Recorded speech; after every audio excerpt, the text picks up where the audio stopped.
Bueno, buenas tardes a todos. Bienvenidos a este webinar. Le pedimos disculpas por la demora. Tuvimos un problema técnico, como suele suceder en estos eventos, así que acá estamos. Como verán, no soy la licenciada Silvia Árboles, soy la licenciada Silvia Margalejo, que va a presentar y tiene el gusto de presentar este webinar, el inicio de este ciclo de estos episodios. Este es el primer episodio. Vamos a hablar cómo crear entornos más seguros en la terapia de infusión, y el de hoy es en el contexto de COVID. Para hablarnos está como invitado especial el magíster Ariel Palacios. El próximo webinar será el 24 de septiembre, muy pronto vamos a estar dando información sobre esto y este nuevo proyecto. Antes de comenzar con este webinar, quiero hacer dos pequeños anuncios. Uno, el primero es invitarlos a participar de una encuesta que venimos llevando a cabo a fin de conocer todos los escenarios y los distintos escenarios, pero tener la información real, en realidad, de la terapia de infusión en nuestro país. Le vamos a dejar el link en el chat, así por favor le pedimos que lo copien para poder responderla. Para nosotros es muy importante y para ustedes también va a ser, porque vamos a tener esta información en forma real. El segundo anuncio es nuestro próximo congreso, que por supuesto será este año, es el tercer congreso de ATISPA, que será en forma virtual del 29 al 31 de octubre. Vamos a llevarlo a cabo en estos 3 días, 29, 30 y 31 de octubre.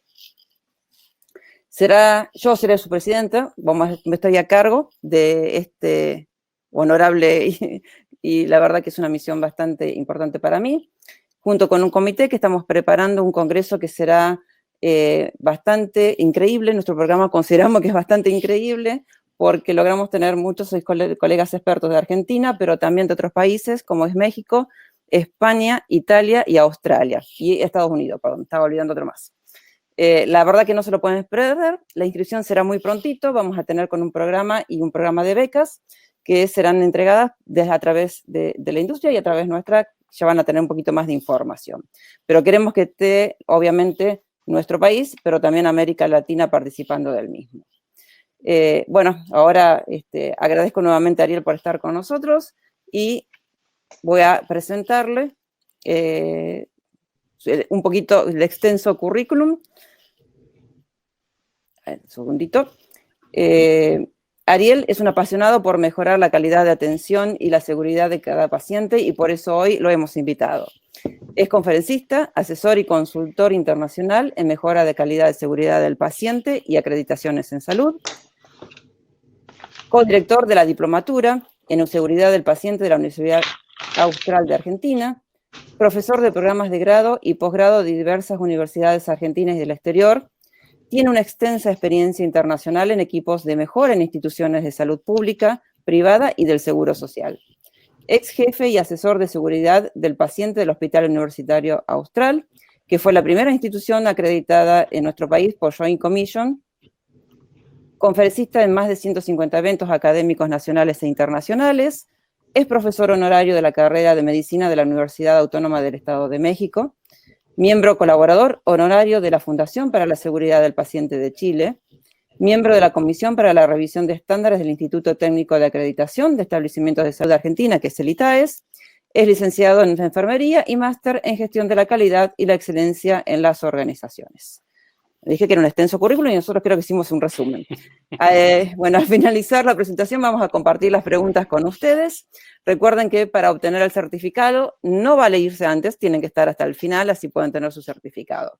Bueno, muchas gracias a todos. En estos momentos tenemos a 312 personas conectadas. Esperamos que se conecten todavía mucho más en el transcurso de la charla. Y la verdad que estamos muy contentos por ser nuestro primer webinar junto al sponsor y a la colaboración de BD. Y Ariel, ahora el escenario es todo tuyo. Bueno, muchísimas gracias, Silvia. La verdad es que es un placer estar con ustedes, acompañándolos en este primer evento tan importante. Ahí estoy intentando compartir mi pantalla mientras les cuento.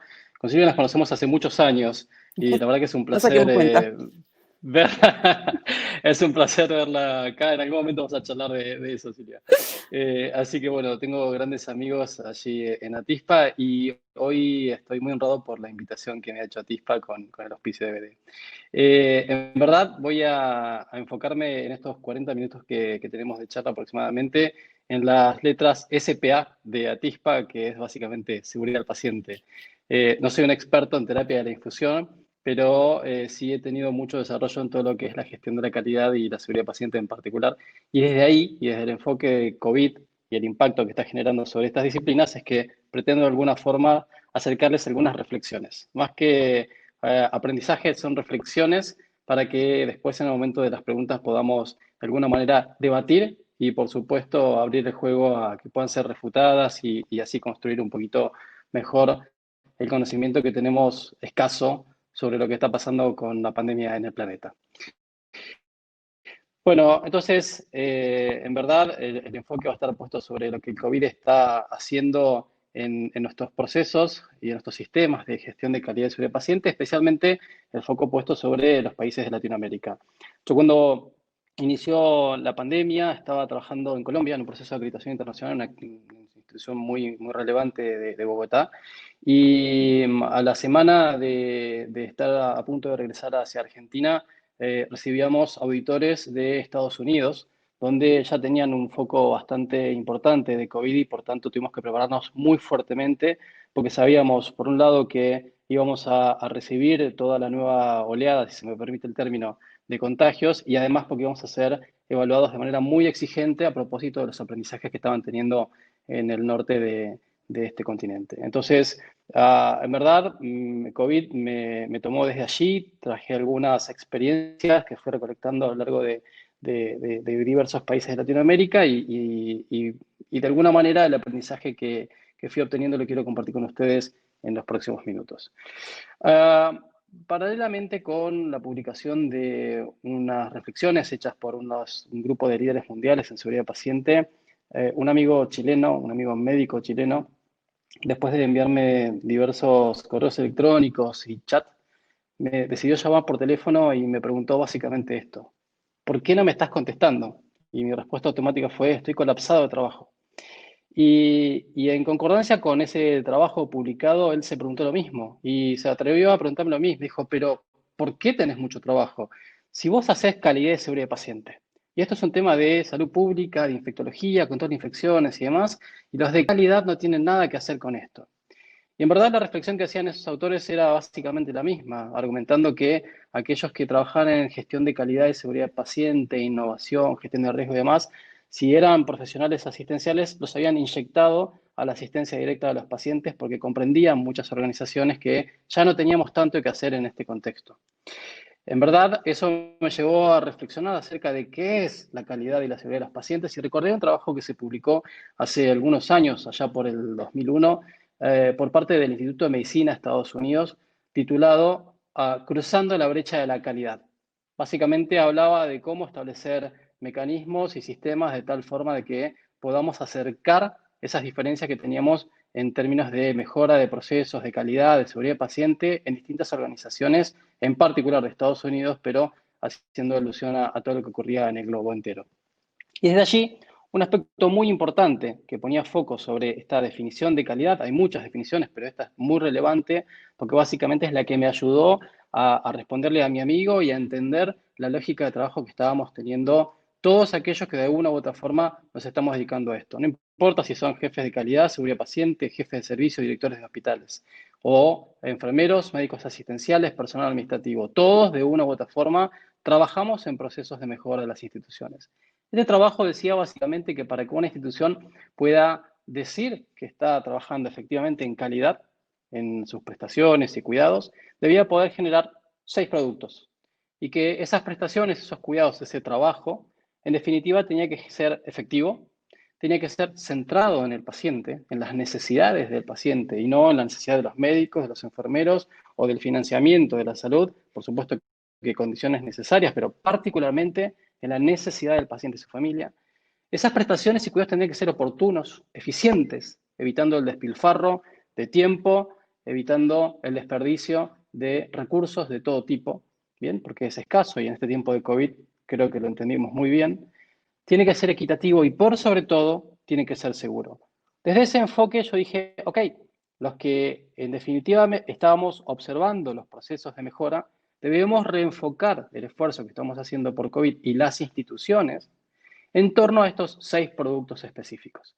Entonces, desde esta lógica, y entendiendo algunas discusiones previas que había antes de la llegada del COVID al planeta y en particular de todos los procesos de cuarentena, aislamiento y cuidados específicos, había algunos conceptos que estaban trabajándose y algunas fuerzas de trabajo que estaban desarrollándose, pero de manera poco sinérgica. Muchos de ustedes conocerán que los departamentos de calidad o los comités de calidad y seguridad de paciente y los equipos de control de infecciones y los de gestión de riesgos e innovación y eficiencia eran 4 componentes sumamente importantes a la hora de mejorar procesos, a la hora de aumentar el retorno de ganancia de las organizaciones, a la hora de retener a los mejores profesionales o de no dañar a los pacientes. Pero sin embargo, en la gran mayoría de las instituciones de Latinoamérica ocurría que estas fuerzas no generaban la sinergia necesaria para eficientizar esos esfuerzos y de alguna manera trabajar de manera mancomunada. De hecho, en algunos países, específicamente calidad y seguridad paciente y control de infecciones, se han constituido como los hermanos de una familia, donde ustedes saben, si tienen niños pequeños, que lejos de que los hermanos se lleven muy bien, en muchas ocasiones los hermanos suelen discutir con mucha frecuencia y marcar sus diferencias. Esto es algo que venía ocurriendo en diversas organizaciones sanitarias a lo largo de toda Latinoamérica. Algunas cosas que habíamos aprendido antes del COVID también, ya hace bastantes años, era el riesgo que generaba para un ser humano ingresar a una institución de salud. Ustedes recordarán este trabajo que fue publicado en el año 2005 por Amalberti y colaboradores en una revista médica, donde básicamente comparaban industrias ultra seguras contra industrias ultra peligrosas, por decirlo de alguna forma. Ellos marcaban, como ustedes están viendo aquí, que la posibilidad de que haya una muerte por un accidente, entendamos accidente como un hecho que es prevenible, ¿bien? En una central nuclear era de 1 a 100 millones. La posibilidad de que cada uno de ustedes fallezca en un accidente de una planta nuclear es de 1 a 100 millones. La posibilidad de que cada uno de nosotros fallezca porque un avión comercial se cae y se estrelle y nos moramos es de 1 a 10 millones. La posibilidad de morir en un accidente de tránsito es de 1 a 100.000. Y la posibilidad de ingresar a una institución sanitaria y fallecer por un error, no por la patología ni la condición subyacente, sino por un error en el proceso de atención o por un fallo en el control del riesgo de los entornos de 1 a 1000. 1 a 100 millones, 1 a 10 millones en un avión, 1 a 100.000 en un auto, 1 a 1000 cruzando la puerta de un hospital. Ya habíamos entendido que los entornos sanitarios tenían riesgo inherente a la práctica y a cómo configurábamos los procesos y las estructuras. Ya lo teníamos claro. De hecho, el 17 de septiembre de hace 3 años atrás, la Organización Mundial de la Salud declaró ese día como el Día Mundial de la Seguridad de los Pacientes.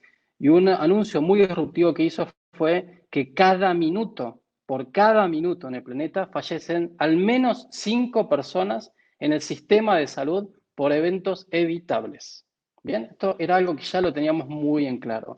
A partir de esas lecciones aprendidas, hubieron otras lecciones que fuimos recabando a lo largo del tiempo y de los territorios. Primero, que teníamos fallas en la implementación de mejoras. Éramos muy buenos diagnosticadores, pero malos en el tratamiento de los problemas. Salvo algunas excelentes excepciones, en general la mayor parte de las organizaciones, cuando trabajaban en mejora de procesos, diagnosticaba muy bien cuál era el problema, pero equivocaba la forma de llevar adelante la estrategia de mejora. Ejemplos concretos del día de hoy. Los profesionales se contagian de COVID en las instituciones y sabemos que esto es por cansancio o sabemos que esto es por distracción. Entonces, la mejora que tenemos que hacer es educarlos más. Y eso es necesario, pero no es suficiente. Bien, entonces, ese tipo de lógicas las teníamos de manera permanente. Fallas en el desempeño humano. Muchos sabrán que en países como en Argentina y otros, las normas están hechas para romperse. Bien, hay alguna suerte de mandato popular que reza cosas semejantes a las leyes están hechas para romperse. Bien, entonces, esta aversión que existe en las normas a nivel social en Latinoamérica también era trasladada con muchísimos ejemplos que podemos dar y debatir a los ámbitos sanitarios. Otra cosa que habíamos aprendido antes del COVID es que una cultura de mejora de la calidad, de tal forma que cada uno de nosotros pudiese entender que el acto que estaba haciendo, que la práctica que estaba llevando adelante, podía constituir un riesgo y que yo actuase como profesional de manera automática, sabiendo que ese riesgo tenía que mitigarlo. Ejemplos prácticos, que un médico prescriba un medicamento sin interrupciones o que un auxiliar de enfermería higienice un paciente no dejando la baranda abajo para agarrar las sábanas sabiendo que el paciente se puede caer. O sea, actos automáticos gestionando el riesgo, sabemos que tardan aproximadamente 10 años de trabajo, de tal forma que una organización logra transformar la conducta de las personas que trabajan allí. Lecciones que ya teníamos claras antes del COVID. Finalmente, en términos de comportamiento humano, ya sabíamos que las normas no cambian conductas. Si no, explíquenme por qué cada una de sus instituciones no tiene una tasa de adherencia y higiene de manos por encima del 95%. Si está escrito que hay que lavarse las manos y higienizarse las manos antes de cualquier procedimiento. Las normas no cambian conductas. Fallas en los enfoques en la mejora continua eran una cuestión muy frecuente, incluso en instituciones muy avanzadas, en países muy regulados y reglamentados en términos de estándares de calidad, con equipos de ingenieros trabajando, teníamos fallas en el cierre y en el enfoque de la mejora, básicamente porque decíamos, tal paciente le ocurrió tal cosa, entonces hacemos tal cosa, lo cerramos administrativamente, estamos de acuerdo, se probaba algo y quedaba allí en el tiempo. Y difícilmente nos costaba mantener esa mejora a lo largo del tiempo. Bien, entonces, algunos componentes que ya traíamos previo al COVID. Y por último, el tema de cómo era concebida la calidad, entendiendo en la gran mayoría de las instituciones que la calidad la llevaban adelante los equipos de calidad.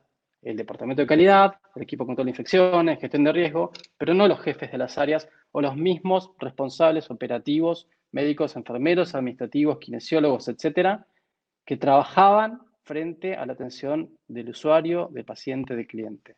Lecciones que ya habíamos aprendido.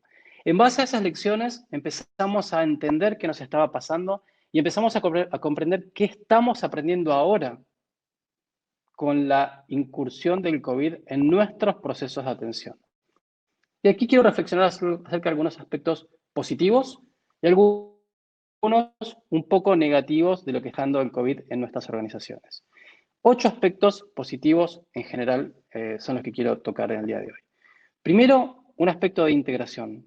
Aquella cuestión de la desagregación de esfuerzos hoy se está viendo absolutamente mancomunada y un trabajo sinérgico como nunca se había observado en Latinoamérica entre todas estas fuerzas de trabajo. Hoy los equipos de control de infecciones no ven la posibilidad de trabajar de manera desagregada de los equipos de gestión de riesgos o de quienes hacen innovación o de aquellos que gestionan la calidad de la salud de los pacientes. Entendimos que somos una sola fuerza de trabajo, cada una con sus disciplinas específicas y su cuerpo de conocimiento, pero necesitados unos de otros de integrar los esfuerzos y los recursos por el bien común de todos. Segundo aspecto positivo que se está observando en nuestros países es la modificación del liderazgo. Ya no alcanza con ser un buen líder, ya no alcanza con seguir las recetas del management tradicional. Hoy están fracasando los modelos de management y los modelos de liderazgo básicamente por 3 o 4 componentes. Primero, el temor.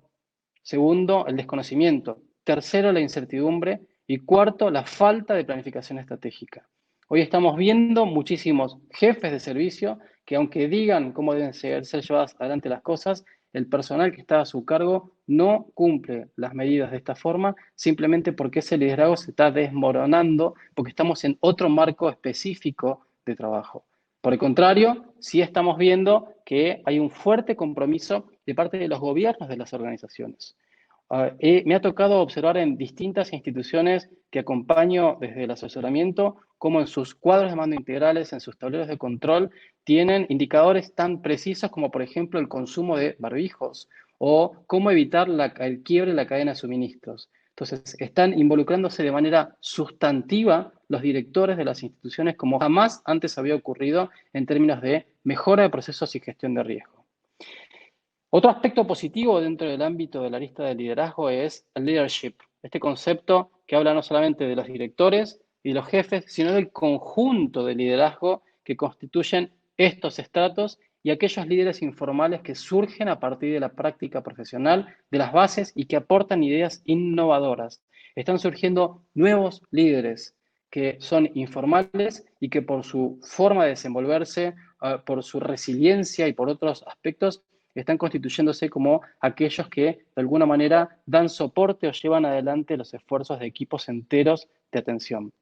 Comprendamos que hay distintas realidades en Latinoamérica, distintos momentos específicos de la pandemia, donde tenemos equipos que todavía no han tenido contacto con ningún o casi ningún paciente con COVID, y por el contrario tenemos equipos donde muchos de sus miembros han fallecido a propósito del COVID.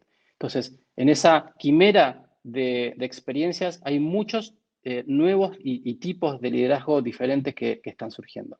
El tercer aspecto a destacar desde el punto de vista del impacto positivo que está teniendo el COVID en nuestras organizaciones en términos de gestión de calidad y seguridad del paciente tiene que ver con la integración de estas disciplinas.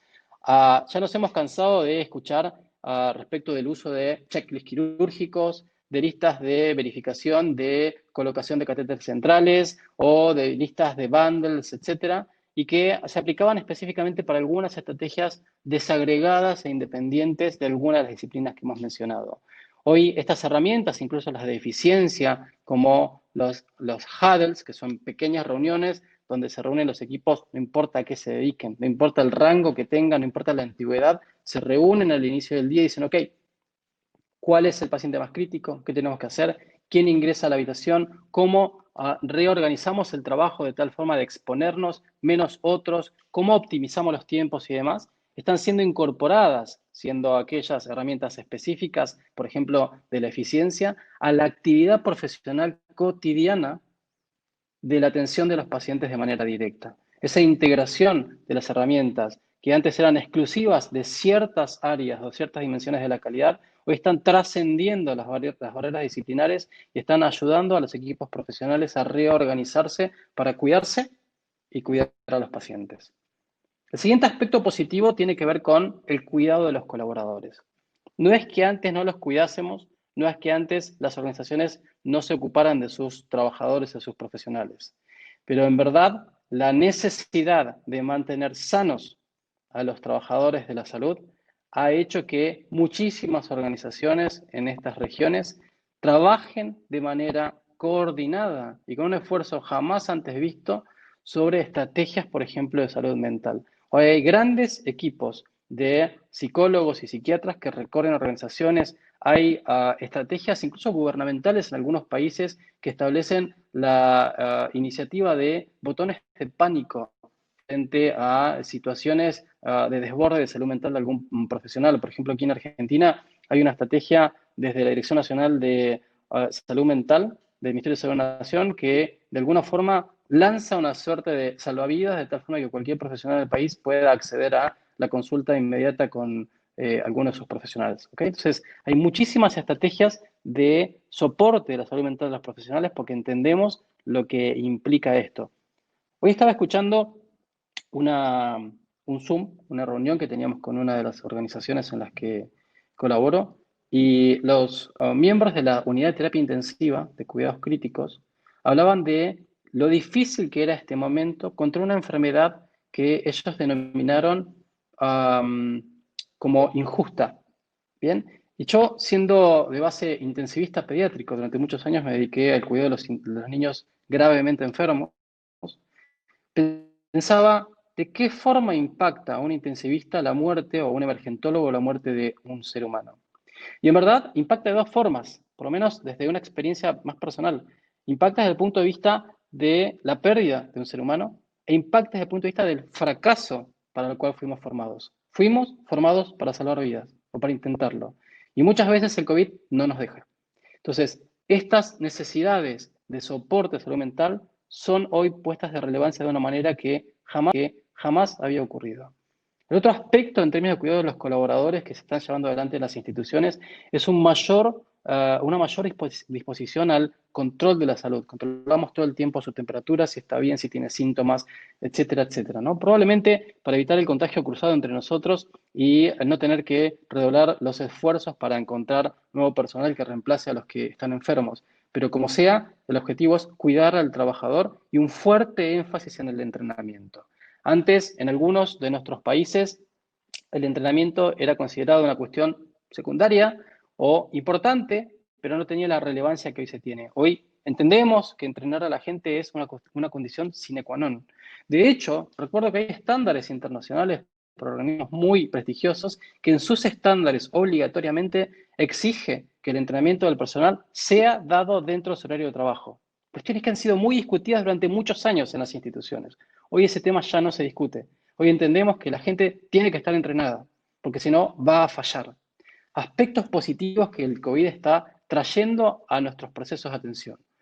Algún otro aspecto, finalizando toda la dimensión positiva, tiene que ver con la eficiencia. Claramente, el foco puesto sobre las cadenas de suministro es una prioridad número 1. Saber si el proveedor de los barbijos, de los cubrebocas para algunos países o tapabocas para algunos países de Latinoamérica, de los guantes, de los camisolines, de medicamentos, etcétera, saber si esos proveedores no van a cortar la cadena de provisión. Entender cuándo un insumo crítico o un insumo o un consumible de un respirador o de una bomba inteligente van a llegar a tiempo a la organización sin cortar esa cadena de suministros por ejemplo, problemas con infección por COVID de sus empleados. Hoy es un punto crítico puesto en las organizaciones. Observamos a los proveedores de tal forma de ver cómo generamos alianzas estratégicas para no cortar esas cadenas de suministros.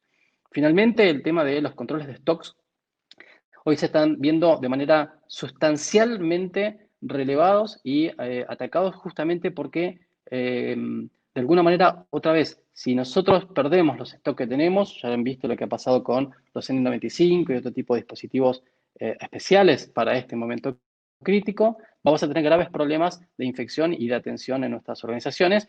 Y obviamente el tema del foco puesto sobre el despilfarro y los costos, ¿no? Digo, en esto creo que habrán visto muchos ustedes aspectos relacionados a cómo cuidar el N95, si lo guardamos, si no lo guardamos, qué hacemos con los insumos descartables de los equipos de infusión, etcétera, etcétera. Entonces, mucho foco puesto sobre la eficiencia y de la mano de esto el cambio cultural.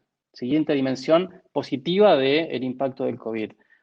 Hoy ya no nos cuestionamos que el cambio es necesario o no lo es. Hoy todos entendemos que el cambio es ya.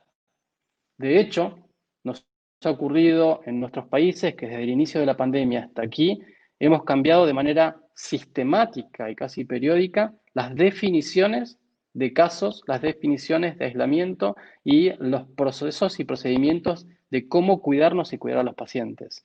Y ese cambio se generó de manera automática. Bien, ya no hubo tanta resistencia al cambio como existía en tiempos anteriores a propósito de la incorporación de nuevo conocimiento o de nuevas normativas. Algo interesante que está ocurriendo es que se están borrando los límites disciplinares y de poder. En muchos de nuestros países, la hegemonía de un grupo contra otro o sobre otro ha generado muchísimos problemas en términos de magnetismo, en términos de retención de personal y por sobre todo muchísimos problemas sobre la seguridad de los pacientes. Esta cuestión de yo soy el médico y esto se hace así, o yo soy el licenciado en enfermería o soy el enfermero y vos sos el auxiliar y esto se hace así, o vos no sos asistencial y yo sí, ha generado una ruptura de tal forma de que si alguien veía un error o un riesgo, en muchas circunstancias no se animaba a argumentar frente al otro cuál era la posibilidad de dañar al paciente, simplemente por un tema de poderes simbólicos y de disciplinas diferenciadas.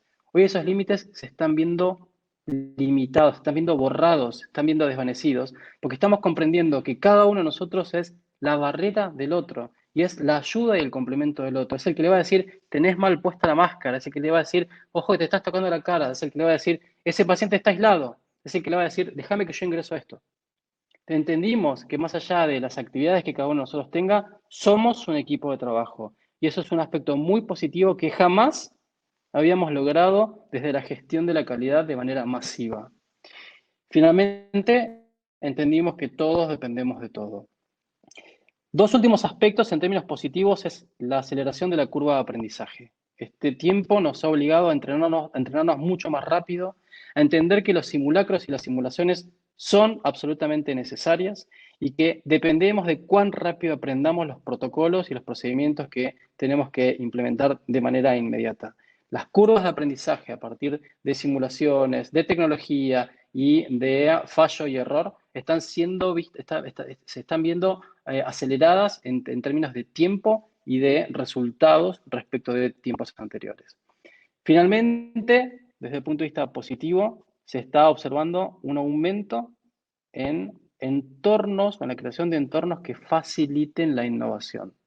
Creo que la telemedicina ya venía trabajando de una manera muy interesante, con mucha evidencia a favor y algunas dificultades, pero en países como Argentina, probablemente Perú y otros más, la telemedicina es un componente tecnológico que ha ayudado de manera sustantiva a mantener el estado de salud de muchos pacientes que no se han acercado a los hospitales e incluso ha ayudado a hacer screenings específicos sobre aquellos que sospechábamos que tenían COVID y así reducir la cantidad de volumen de pacientes que teníamos que atender de manera riesgosa en las instituciones sanitarias. Un capítulo particular que ha ocurrido respecto del home office y las tecnologías de la información y de la comunicación. Durante años he tenido o he mantenido discusiones con muchos gerentes de informática médica a propósito y de tecnología a propósito de la posibilidad de brindar herramientas para que los profesionales hagan teletrabajo y que puedan, por ejemplo, acceder a las historias clínicas de los pacientes fuera de las instituciones en aquellas organizaciones donde las historias clínicas son computarizadas. Siempre el argumento fue la seguridad, la tecnología, la inversión y demás. Y son argumentos ciertos. Pero en verdad, aquello que no se había logrado en 4, 5, 6 años, en muchísimas organizaciones de Latinoamérica se logró hacer en 15 días. Entonces, esto también vino a acelerar, probablemente con algún nivel de fallo y algunas consecuencias que veremos en el corto plazo, pero vino a acelerar aquellas cuestiones que estaban muy trabadas por supuestos o por falta de inversión. Y finalmente el tema de encontrar en esto de la innovación nuevas formas de comunicarse con los pacientes. Antes veíamos muy mal que los profesionales usen celulares en su periodo de trabajo. Hoy vemos muy bien que los profesionales usen celulares para comunicarse con los pacientes desde los offices de enfermería o médicos y no ingresen a las habitaciones de manera innecesaria en aquellos casos en los que los pacientes estén aislados y que por supuesto puedan responder. Se están incorporando nuevas estrategias como la telemedicina desde un mismo área de la institución, no desde sus hogares. Estamos incorporando tecnología desde el punto de vista de distintos enfoques para ayudar a diagnosticar pacientes y a comunicarnos de manera efectiva con ellos. Esas cuestiones también han venido a derribar muchísimos supuestos culturales y muchísimos mandatos que traíamos desde otros conceptos y de otras esferas. Este pensamiento creativo y la innovación que permite ha generado cosas como esta que ustedes están viendo aquí. Todas ideas surgidas de personal de las bases, enfermeros, médicos, kinesiólogos, bioquímicos, que han observado dónde estaba el riesgo y se han animado a hacer propuestas de mejora simples, sencillas, de bajo costo y de alto impacto. Bien, eficientes, por sobre todo. Fíjense, cuestiones como esta habrán visto por todos lados, de limitar el espacio a partir del cual el paciente puede impactar los aerosoles una vez que hacen los hisopados, o el uso de tubos UV, o la impresión con impresoras en 3 dimensiones o 3D de máscaras faciales para cubrir a los profesionales y en particular a los barbijos y extender su uso, o este ejemplo que en verdad ha sido muy reconocido en algunos países como el hecho de simplemente sacar las bombas de infusión fuera de la habitación del paciente porque entendieron que entre el 70 y el 80% del tiempo utilizado por las enfermeras en cuidados intensivos en pacientes con COVID tenía que ver con ingresar, reprogramar las bombas, cambiar los sistemas de infusión o administrar medicamentos. Esto generaba más riesgos para el paciente, más riesgos para la enfermera, más uso de los elementos de protección personal y tiempo innecesario de cambiados entre una fase y la otra. Simplemente sacando las bombas de infusión fuera de la habitación del paciente, redujeron el 80% del tiempo de ingreso a las enfermeras. Ideas que impactan, ideas que son sencillas, que tienen bajo costo y que tienen en verdad un nivel de eficacia supremo y que quizás antes no se nos habían ocurrido. La necesidad y el pensamiento creativo y estos entornos que favorecen la creación generan esta innovación que surge de las bases mismas. Hasta aquí algunas reflexiones sobre lo positivo que trajo esto. Podemos hablar horas enteras acerca de los impactos positivos, tecnológicos, muchas ideas que han surgido incluso para convertir a los quirófanos y a las cirugías en actos seguros, con adaptación de filtros, con muchísimas cosas que han surgido a lo largo de Latinoamérica. Ahora nos toca hablar un poquito más acerca de qué aspectos negativos se están observando respecto del COVID sobre la calidad y la seguridad de los pacientes. Claramente, el primer impacto tiene que ver con el altísimo riesgo de ocurrencia de eventos adversos en la salud. Recuerden que los eventos adversos son los daños asociados al cuidado de la salud, a las prácticas y al entorno. Y creo que esto es sencillo de entender. En condiciones normales, dijimos, la Organización Mundial de la Salud plantea que hay 5 muertes por cada minuto en el planeta por errores y eventos prevenibles, en condiciones normales. En estas condiciones en las cuales ingresamos menos a las habitaciones, donde tenemos más personal dedicado a las terapias intensivas o a la atención de pacientes específicos, con un entrenamiento muy variable, ¿bien? Hoy nos jactamos en muchos de nuestros países de estar duplicando la cantidad de camas de terapia intensiva o de estar construyendo nuevos respiradores. Pero la pregunta es, ¿y quién cuida a sus pacientes? ¿Y cuál es el nivel de capacitación que tienen esos profesionales frente al cuidado de los pacientes? ¿De dónde sacamos a nuevos intensivistas, médicos, enfermeros, kinesiólogos y demás? Ese entrenamiento variable está demostrado que genera impactos negativos sobre la seguridad de los seres humanos. Bien, entonces ya sabemos, y es una cuestión que está evidenciada y que es lógica también, que a mayor nivel de entrenamiento en una misma práctica, menor es el riesgo de generar un daño por un error. Bien, imagínense lo que pasa cuando necesitamos reemplazar rápidamente, y permítame este término, reemplazar un profesional por otro, siendo que este se enfermó y a este otro profesional lo estoy sacando de un área que no es específicamente la terapia intensiva y con un curso rápido, con un entrenamiento rápido, lo estoy poniendo frente a la atención del paciente. En el mejor de los casos, con un líder o con un experto en terapia intensiva que está coordinando a distintos profesionales menos entrenados. Bien, claramente esta variación en el entrenamiento genera un impacto negativo en los pacientes. Dos aspectos más relacionados a la ocurrencia de eventos adversos tienen que ver con el uso off-label de los medicamentos en muchos países, en Argentina en particular, hasta que empezamos a tener ensayos clínicos más controlados. Hemos usado, ustedes han visto, publicaciones, incluso en The Lancet o en New England, publicadas acerca de el uso de distintas drogas, no importa cuáles, no les voy a mencionar para no generar más conflicto, pero que después han tenido que retractarse respecto a lo que estaban diciendo porque estaban observando un aumento de casos de eventos adversos a propósito del uso fuera de prescripción. ¿De acuerdo? O sea, en la desesperación de tratar de encontrar algún medicamento, alguna terapia que nos permita paliar la situación, generamos en algunos casos hasta muerte asociado a esto.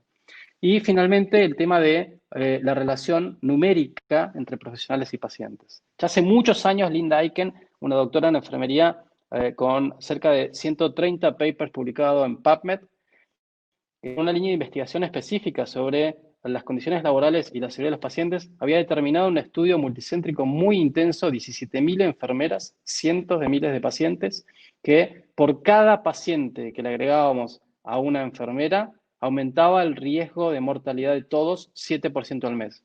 Algunos detalles. La enfermera a que ella se refería son las licenciadas 5 años de formación, ¿bien? O las enfermeras, por ejemplo, en Colombia, que tienen 5 años de formación. Aquí en Argentina se llaman licenciadas. Los pacientes, la carga de trabajo eran 4 pacientes quirúrgicos. Entonces, por cada enfermera con grado académico y por cada paciente arriba de 4 que le agregábamos a esa enfermera, aumentaba la mortalidad 7% de cada uno. Imagínense lo que pasa hoy cuando duplicamos la cantidad de camas y una enfermera en terapia intensiva tiene que atender al doble de pacientes o un médico agotado tiene que atender al doble de pacientes. Bien, estas cuestiones impactan directamente en la ocurrencia de eventos de seguridad. Y otros impactos que se están observando tienen que ver, ¿se acuerdan de las dimensiones?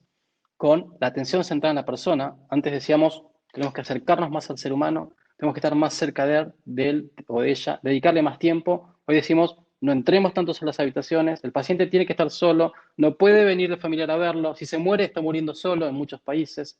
¿De acuerdo? Estamos rompiendo por el momento esa dimensión de la atención centrada en el ser humano.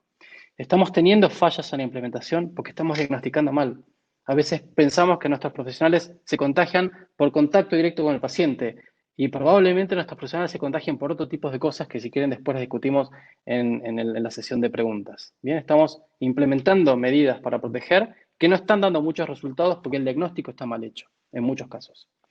Hay errores asociados al cuidado de la salud, como hemos descrito previamente, y ya hay suficientes trabajos o opiniones publicadas en distintas editoriales acerca de la segunda pandemia que va a venir detrás de esta, que es básicamente la mortalidad asociada a patologías no COVID.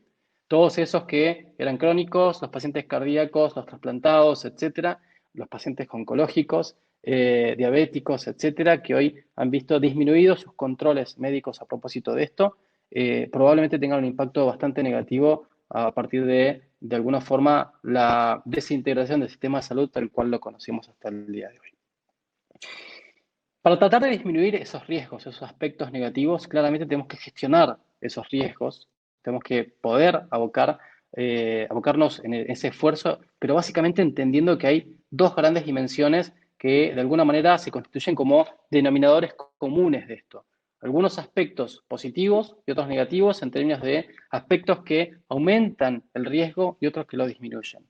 Claramente, los entornos hegemónicos, donde hay una disciplina que gobierna por sobre la otra y que al momento de poder brindar opiniones y soluciones para proteger a los pacientes y a los profesionales, cuando una disciplina deja hablar a la otra disciplina o cuando el mandato de unos está muy por encima, muy sobrevalorado por encima del otro, el riesgo de errores y de daños está absolutamente aumentado. Las instituciones y los equipos no entrenados en ningún enfoque de la calidad claramente tienen muchísimo más problemas para adaptarse rápidamente que aquellos que sí poseen o equipos de calidad trabajando hace tiempo o procesos de mejora implementados o una lógica de mejoramiento continuo de la calidad o sistemas de acreditación y demás. O sea, claramente aquellos que ya venían preparados y entrenados adoptaron rápidamente muchísimas mejoras que hoy les permitieron de alguna manera, como decimos en Argentina, salir a la cancha más rápido, estar mejor parados frente a la epidemia del COVID y todo lo que esto exige. El foco puesto en los conflictos y el oportunismo. Créanme que en medio de esta problemática me ha tocado ver en distintos países conflictos gremiales donde han cerrado hospitales a partir de conflictos internos o donde han salido a la luz aquellos conflictos que ya venían existiendo entre equipos de trabajo o áreas de atención. El COVID vino a sacar lo peor y lo mejor de las personas y lo peor y lo mejor de las organizaciones. Y finalmente, los procesos sin puntos de control o con control exclusivamente humano. Ustedes saben que ese paper de la industria ultra segura contra la ultra peligrosa tiene que ver no solo con cuestiones de procedimientos o de inversión, sino que tiene que ver puntualmente con dos grandes conceptos. Uno es el concepto del riesgo. ¿Y qué pasa si? ¿Y qué pasa si hago tal cosa y falla? ¿Cómo lo soluciono? Y el otro tiene que ver básicamente con los puntos de control, que es si falla, ¿qué me detiene? ¿De acuerdo? En la energía nuclear hay hasta 5 redundancias de un mismo proceso. Si falla este, activa el otro, activa el otro, activa el otro y finalmente el humano. En la aeronáutica hay de hasta 3 y 4 redundancias de tal forma de que si el piloto se equivoca, el procedimiento lo detiene el copiloto, la máquina avisa. ¿De acuerdo? En la salud en general hay 1, que es el ser humano, o 2, si hay una tecnología detrás. Porque en general los procedimientos, por lo menos en Latinoamérica, o no están actualizados, o no son seguidos a pie de la letra, o están hechos para no cumplirse. Entonces, este es un punto interesante sobre el que quiero avanzar en los últimos minutos, que tiene que ver con el uso de la tecnología como punto de frenado, como punto de barrera a estos controles humanos que hoy estamos teniendo. Hoy un profesional que está frente a la atención de un paciente con COVID, si no tiene otro profesional o una tecnología que le dice, estás ingresando mal, está mal puesto ese barbijo, ese cubrebocas, estás tocando algo, no se da cuenta del fallo que está cometiendo. Y la única barrera que tiene es él mismo. Si programa una bomba de infusión de manera equivocada o genera un error en los procesos de infusión intravenosa y tiene un error puntual en cómo lleva adelante este procedimiento, no hay nada, salvo que tenga adelante un ser humano o una bomba inteligente que frene ese error. Entonces, es necesario entender cómo la tecnología se constituye como un coadyuvante en este tipo de contextos, en los tradicionales y mucho más en los contextos como los que estamos viviendo hoy y los que vendrán. Ustedes saben que hay una teoría muy vieja que todos conocerán, que creo que nunca ha tenido tanta relevancia y tanta vigencia como este momento, que es esta, la del queso suizo, donde ya conocen que básicamente Reason, que su autor planteaba que un proceso se divide en subprocesos, que son como tajadas de queso suizo, Mar del Plata, Gruyère, el que les guste, que tenga agujeritos, y que cada agujerito es una falla latente en el sistema. Y esos agujeritos básicamente son la falta de entrenamiento, el cansancio del personal, la falla en la comunicación, la falta de protocolos, la falta de barreras. La idea de la seguridad del paciente básicamente es tapar esos agujeros o desalinearlos, de tal forma que si yo me equivoco haya algo que me frene. Y respecto de eso, Pedro Saturno, que es uno de los padres de la teoría moderna, plantea, ya hace varios años, que hay 3 niveles causales de este tipo de eventos. Fallos humanos, bien, en la salud, en el menor de los casos. Fallas en los procesos de atención, hay mucha variabilidad en cómo hacemos las cosas. Bien, si no, me animo a preguntar a 2 médicos, 2 enfermeros o 2 kinesiólogos cómo realizan una práctica y hagamos apuestas si creen que van a decir que hacen la práctica de la misma forma o van a decir, bueno, en realidad yo lo aprendí, bueno, en realidad a mí me resulta, bueno, en realidad este abordaje, bueno, en realidad la evidencia, bueno, en realidad, ¿ok? Bueno, en realidad.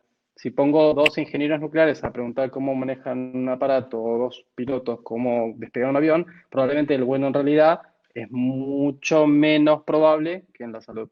Bien, la alta variabilidad de los procesos de atención no suelen frenar nuestras fallas humanas. Y finalmente, Saturno dice, hay un tercer nivel causal que tiene que ver con las estructuras. En las estructuras se incluyen las tecnologías. Ejemplos concretos.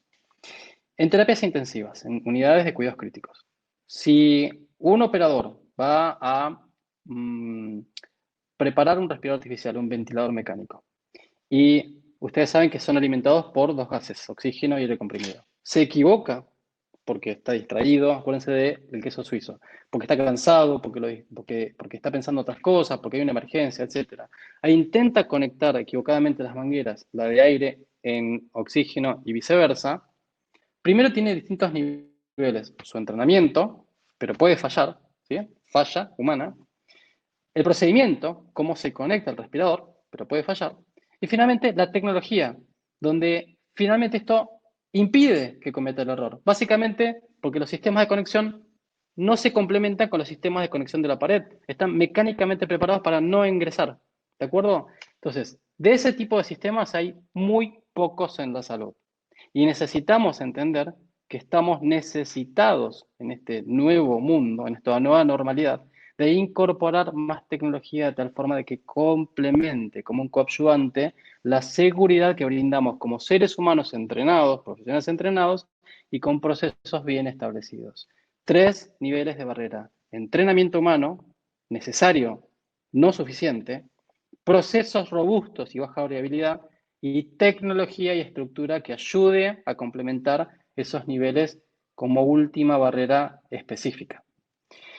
En ese sentido, aquel paper de Cruzando la brecha de la calidad ya hacía alusión de que una forma de poder brindar mayores niveles de seguridad o de reducir esa brecha en la calidad era justamente facilitando el uso de tecnologías de la información y otro tipo de tecnologías.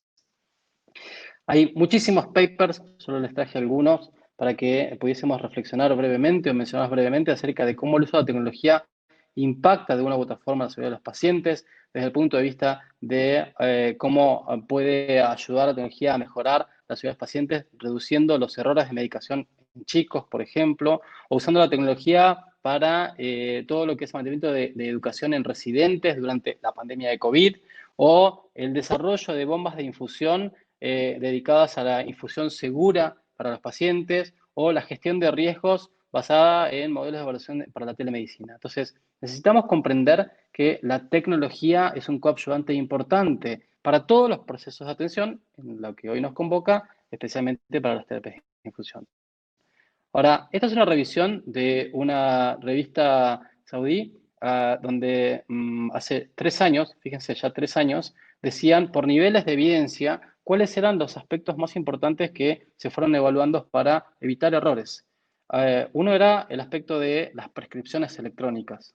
Claramente, avanzar sobre una prescripción electrónica favorece la reducción de errores por la letra, por fallas en el tipeo de las dosis, por reiteración de prescripciones erróneas. En muchos casos me ha tocado ver incluso cosas aberrantes como que los médicos han prescrito con un carbónico, no sé cómo se llama en otros países, una hoja que de alguna forma vuelve a escribir en la otra hoja lo que escribió en la hoja de arriba. Entonces venían los fines de semana y en muchos médicos escribían viernes, sábado y domingo la misma prescripción con estos carbónicos. Si se equivocaban la primera, arrastraban el error 3 días seguidos. ¿Bien? Las prescripciones electrónicas vienen a ayudar muchísimo a ese y otro tipo de errores de prescripción. Las firmas digitales, en las historias clínicas, en las recetas, etcétera, los códigos de barra. Bien, hay sistemas de traqueo a partir del cual con un dispositivo escanean los códigos en las pulseras, en las manillas de los pacientes y en las bombas de infusión o en los blisters de medicamentos o en la cama del paciente para saber cuál es el traslado adecuado que hay que hacer y trazan la historia del paciente y trazan el proceso seguro. ¿De acuerdo? Bombas inteligentes que nos avisan no solamente de oclusiones, sino que permiten establecer parámetros de máximas y de mínimas, que incluso se pueden setear drogas con sus rangos específicos de seguridad, que nos avisan muchísimos aspectos relacionados a la infusión segura de los pacientes y que quitan mucho tiempo en el tema de los controles y el tema del rechequeo de los procesos seguros, o sea, coadyuvantes tecnológicos para evitar errores frecuentemente humanos. Ustedes saben que de los errores más frecuentes que ocurren en el universo de la seguridad paciente, uno de los primeros tiene que ver, si no el más frecuente, con los errores de medicación. ¿Bien? Y en orden de errores están los errores de administración y de prescripción y dispensación. ¿De acuerdo? Entonces, este tipo de tecnologías ayudan a frenar, como si fuese un agujerito tapado el queso suizo, los errores humanos. Historias clínicas electrónicas, telemedicina y finalmente detectores de delitos, que son estas gasas o dispositivos que nos olvidamos dentro del cuerpo del paciente en alguna que otra cirugía. ¿De acuerdo? Ahora, todo esto es muy lindo, pero la tecnología en sí misma no evita los errores. Déjenme ponerles un caso particular de los dispositivos de traqueo de identidad de pacientes. Participé en la implementación de un sistema de esos en una extensión de Argentina, donde, como les conté, cada enfermero y cada camillero que transporta a los pacientes tenía un dispositivo electrónico en su bolsillo. Cada paciente tenía una manilla, una pulsera, cada comprimido de medicamentos tenía un código y el enfermero cliqueaba en la pulsera, cliqueaba en el comprimido y automáticamente le decía cómo se llamaba el paciente, cuál era la vía de administración, qué tipo de medicamento, a qué hora, si era alérgico a algo. Bien, todos los niveles de seguridad y cliqueaba y migraba a la teleclínica, se facturaba, una cosa maravillosa. El camillero lo mismo, sabía con la pulsera y el código QR de la camilla o de la cama a dónde debía llevar al paciente, entonces tenía un traslado seguro. Eso era fantástico, siempre y cuando al enfermero se le ocurriese sacar el dispositivo digital. Porque si simplemente le decía, hola, ¿qué tal? ¿Cómo está? Buen día. Abra la boca y le daba el medicamento y jamás sacaba el dispositivo de su bolsillo, la tecnología fallaba absolutamente. Y el riesgo aumentaba 100, de 0 en segundos. Entonces, la tecnología es un coadyuvante, no es la única solución que tenemos para los pacientes. Para que la tecnología funcione, básicamente tenemos que poder tener gobernanza de la información en salud, tenemos que poder identificar los riesgos de seguridad y con esto a ayudar o alimentar a los aspectos tecnológicos o saber qué dispositivos necesitamos en nuestra organización, de tal forma que nos ayude a detener los incidentes. Tenemos que involucrar a los líderes. No sirve de nada pretender incorporar un dispositivo u otro si los líderes no están convencidos y comprometidos con este tipo de herramientas. Tenemos que tomar decisiones informadas a nivel de la organización. ¿Qué es el dispositivo? ¿Cómo funciona? ¿Cuáles son los costos? ¿Cuál es el beneficio? ¿Cómo nos van a beneficiar? ¿Qué tiempo nos va a reducir de operación si implementamos tal o cual dispositivo? Tenemos que ir implementándolo de manera gradual, puntual, concreta y no simplemente decir a partir de mañana usen este respirador artificial o usen estas bombas de infusión o usen tal dispositivo para infusión específica. Bien, tenemos que evaluar de manera continua y medir los resultados que estamos obteniendo, especialmente sobre la seguridad de los pacientes. ¿Fallan? ¿No fallan? ¿Qué tipo de errores? ¿Tenemos tableros de control de estos dispositivos? ¿Podemos ver cuáles son las alarmas que arrojaron? ¿Podemos entender qué errores redujeron para poder costearlos a futuro y entender cuánto dinero nos hemos ahorrado en el costo de la no seguridad del paciente? Porque hemos evitado que más pacientes se internan durante más días o hayamos tenido que hacer nuevas cirugías o más tiempo dedicado de profesionales de la salud a propósito de evitar ese tipo de errores. Y finalmente, optimizar la tecnología frecuentemente y actualizar esta de manera recurrente. Para terminar, creo que después de lo que hemos visto de manera sucinta, es hora de tomarse en serio esto de si algo malo puede ocurrir, va a ocurrir. Si no, díganme de qué estamos hablando cuando hablamos de COVID. ¿Existía la posibilidad de que haya una pandemia? ¿Ocurrió? Cuando era chico leí un libro que seguramente muchos conocerán, que era Fahrenheit 451. Independientemente de la temática, había un componente particular que me llamó mucho la atención, y era el rol de los bomberos. Los bomberos, no me acuerdo cómo se llama en otros países de Latinoamérica, aquellos que apagan, extinguen los incendios, se dedicaban a hacer algo muy particular, que era incendiar.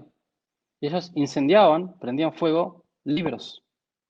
Bien, en esa sociedad estaba prohibido leer, con lo cual los vecinos y compañeros y colegas podían denunciar al otro si es que sabía que tenían un libro en su casa. E iban los bomberos con policía a incendiar la casa y especialmente los libros. El COVID son los nuevos bomberos de Fahrenheit. Vino a prendernos fuego todos los libros. Bien, vino a derrumbar todo lo que creíamos saber sobre gestión de la calidad y sobre liderazgo y sobre gerenciamiento de las organizaciones de salud. Básicamente nos ayudó o nos pone a repensar distintos aspectos de todo esto. La construcción de evidencia. Ustedes han visto las idas y venidas que hemos tenido en revistas y en publicaciones de altísimo prestigio, diciendo y desdiciendo una misma cosa en cuestión de días. Cómo construimos la evidencia que tenemos en el día a día. En base a qué evidencia estamos accionando los tratamientos médicos y los cuidados que estamos llevando adelante. Las políticas públicas. ¿Era necesario tener un enfoque distinto, repensar los modelos de salud de los países? ¿El federalismo en el caso de Argentina y otros países funciona? ¿No funciona? Cada provincia, cada región que es autárquica, ¿en verdad tiene que seguir siendo así? ¿En verdad no tiene que haber un poder centralizado o acuerdos específicos? Aquellos países que tienen poderes centralizados y que son unitarios, ¿en verdad siguen funcionando bien de esta manera con el COVID y otros ejemplos? Es hora de repensar todos nuestros modelos, el management. ¿Cómo se financia la salud? Hay una discusión permanente, por ejemplo, que está surgiendo en muchos países ahora, durísima, pero real, respecto de qué tipo de cirugías tenemos que reiniciar. Básicamente porque no son costo efectivas. Entonces, si yo tengo una cirugía de tal tipo, pero el módulo que me pagan para esa cirugía no llega a cubrir los equipos de protección personal y el financiador no me los está cubriendo, y prefiero en este momento no hacer ese tipo de cirugías. Y eso es una realidad que está ocurriendo en este momento en distintas regiones. El gerenciamiento de las instituciones, el modelo de salud, el modelo médico. Cómo los médicos tienen que brindar atención a los pacientes. Cómo las soluciones tecnológicas aumentan la seguridad de los pacientes. ¿En verdad todos los pacientes tienen que volver a los hospitales ahora? ¿En verdad tenemos que medicalizar todas las cuestiones de la vida humana como había pasado? ¿O hay muchos pacientes que pueden seguir siendo atendidos o con una frecuencia diferente por telemedicina u otras tecnologías? En algunos países hemos llevado las vacunas a la gente y evitamos que vengan a los hospitales. Por ejemplo, en los adultos mayores les hemos llevado a sus casas las vacunas para que no vayan al sistema de salud. ¿Es que no será hora de repensar el modelo entero? ¿No será hora de repensar las relaciones laborales, sociales, humanas? ¿En verdad todos tenemos que viajar horas y horas para llegar a nuestro trabajo? Parte de ese trabajo no se puede hacer en nuestras casas como lo venimos haciendo hasta este momento. Algunas ideas finales para abrir el momento de debate. ¿De verdad no sabíamos que íbamos a tener una pandemia? Hay encuestas que ya están publicadas que dan cuenta que el 80% de los encuestados en grandes poblaciones sabían, por evidencia o por investigaciones que estaban surgiendo, o por supuestos de lo que estaba ocurriendo, incluso por estándares internacionales. Joint Commission International tiene un estándar que dice cómo la organización se prepara para pandemias o para eventos de reporte mundial. ¿Es que de verdad no sabíamos que íbamos a tener una pandemia? Y si en verdad lo sospechábamos o lo sabíamos, ¿cómo nos habíamos preparados? ¿Estábamos preparados para la sobredemanda? ¿Los procesos de control de seguridad de unos y otros estaban establecidos? ¿Nos habíamos entrenado para ser seguros en este contexto? Miren, hay algo que siempre planteamos los que hacemos seguridad paciente, y que es que la reiteración de hechos, y la protocolización, y la bajada de la variabilidad, y el aprender de los errores, en verdad, no son mecanismos implementados para el momento en que todo funciona bien, sino que son mecanismos de ejercicio, de tal forma que cuando las cosas funcionan mal, como ahora, en automático el ser humano, el profesional, puede actuar de acuerdo a se había entrenado. ¿Cómo nos habíamos preparado para esto? No sabemos si va a haber otro catalizador. ¿En verdad no creemos que vaya a haber otra pandemia? Hace poco participé de una cumbre mundial de management. Había cerca de 700 líderes, CEOs, empresarios, directores de instituciones, y se hizo una encuesta en vivo y le preguntaron si en verdad no creían que iba a haber otra pandemia en poco tiempo. El 80% dijo que sí. Y preguntaron en cuánto tiempo, y el 70% dijo en los próximos 5 años. ¿Y entonces qué vamos a hacer? ¿Cómo nos vamos a preparar? ¿De verdad tenemos que seguir haciendo las cosas como las veníamos haciendo? ¿No es hora de repensar el modelo entero? Incluso el modelo de entornos seguros, donde actualmente los anclamos básicamente en controles humanos. Simplemente pensar lo que para mí un grande siempre planteó y que en este momento tiene la mayor de la vigencia. Si buscamos resultados diferentes, simplemente no sigamos haciendo siempre lo mismo. Muchas gracias. Un placer. Muchísimas gracias, Ariel. Excelente la presentación, como siempre. Un placer poderte escuchar. Mientras lo dejamos que se recupere y tome un poquito de aliento, les comento un poquito sobre la encuesta que estamos realizando. Para los que no me escucharon la presentación al principio, se encuentra en la parte superior del chat. Es una encuesta que no se relaciona en realidad con este webinario. Si no la contesta, no es que no van a recibir ningún tipo de certificado, sino que es para nosotros poder evaluar y tener un poquito más fehaciente los datos sobre lo que es la seguridad en la terapia de infusión en nuestro país y en todo lo que es América Latina. Uno tiene siempre unos datos empíricos y sospecha qué es lo que sucede, por lo cual decidimos nosotros hacer esta encuesta para tener eso, los datos reales. Así que no tiene nada que ver con esto, simplemente le pedimos, el plazo es hasta el 30 de septiembre, pero le pedimos por favor que la completen porque en realidad que es muy importante saber en nuestro país dónde estamos parados realmente en la terapia de infusión. Es simplemente eso. Y ahora sí, si quieren, vamos a comenzar con algunas de las preguntas. Hay bastantes. Una de las primeras preguntas, vamos a ir un poquito por orden, mi querida amiga Adriana desde Mendoza. Ella es instrumentadora, por lo cual por eso nos pregunta sobre cómo realizar, cómo colaborarían los técnicos en el momento que las cirugías son de urgencia para poder colaborar con enfermería y evitar el agotamiento. Recordemos que nosotros acá en Capital ya estamos un poquito agotados y que ahora está llegando al interior. Mendoza había estado bastante tranquila y es ahora donde está comenzando con los casos. Ariel. Quiero entender, muchas gracias por la pregunta, muy interesante, quiero entenderla bien. Sí. Entiendo, porque cuando escucho esa pregunta me acuerdo de algún documento donde se planteaban cuadros de reemplazo. Entonces Sí. decían, si el intensivista cae, hay que poner al de unidad coronaria, si cae al de neonatología, si cae el de piso, si cae el de... Y las enfermeras pueden ser reemplazadas por enfermeras intensivistas de coronaria, de neo, de terapia pediátrica, de piso, instrumentadoras. Entonces, acá, si esa es la pregunta, quiero hacer una aclaración bien particular. Una cosa es la buena voluntad y el trabajo en equipo, y otra cosa es el reemplazo de las disciplinas. ¿Bien? Mucho cuidado con eso, porque en general lo que estamos tratando de hacer mal es en algunos lugares reemplazar un trabajador o un profesional por otro, ¿bien? Intentando de que realicen las mismas actividades. Y esto no va a ocurrir nunca porque son años de entrenamiento y de formación. Entonces, sí lo que podemos hacer es tener modelos, como por ejemplo, un modelo que para mí, si hay gente de Colombia, podemos discutir sobre esto, pero para mí es muy interesante, que es el que tienen sobre enfermería, donde tiene una enfermera jefa, que le llaman ellos, y auxiliares, que en realidad los auxiliares ellos tienen 2 años y medio, 3 de formación, y donde la jefa coordina el cuidado de otros. ¿Bien? Si ese es un modelo a tomar, lo que se puede hacer ante la incapacidad o la imposibilidad de tener otros profesionales de, permítame el término, reemplazo, Lo que habría que hacer es tener, en ese caso, como ella dice, para ayudar a los enfermeros, un enfermero que coordine cuidados, ¿bien? Y solicitar la ayuda a otros de cosas muy específicas, no de reemplazo de cuidados de enfermería, para que colaboren con ellos en ciertas actividades. ¿De acuerdo?